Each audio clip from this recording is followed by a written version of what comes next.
Good evening mga boss! Welcome sa ulam seri ni Boss HP.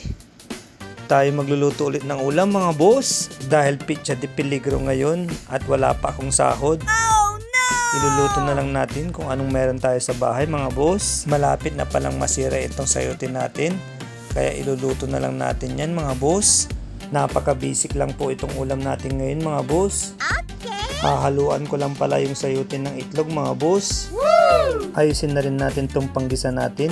Sibuyas at bawang, okay na yan mga boss. Pag mahirap pakainin ng gulay ang mga bata, ganitong lutong ulam lang po ang iluto ninyo mga boss. Magpainit lang tayo ng mantika.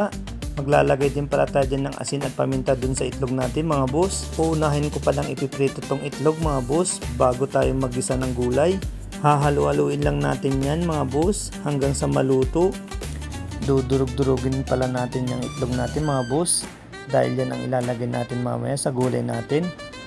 Okay na to mga boss, itatabi muna natin yan.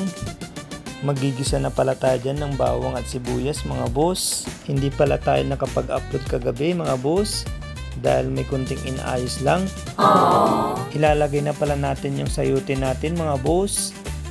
Maglalagay din pala tayo dyan ng kunting pampalasa, magic sarap at paminta. Okay na yan mga boss.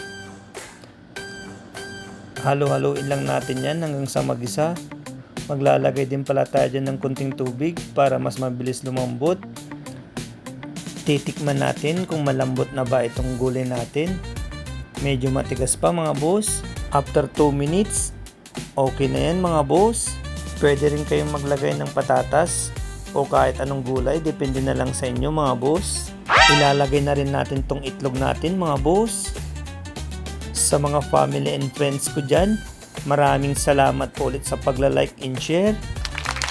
Medyo nakulangan ako sa lasa, kaya maglalagay tayo ng kunti pang asin mga boss. At saka natin titikman kung okay na ba yung lasa niya. Okay na to mga boss. Salamat po ulit sa panonood. Simpleng ulam lang pero napakasustansya. Okay na to mga boss. Ano pang inaantay ninyo? Kainan na! Wow! Kain tayo mga boss! Thank you Lord!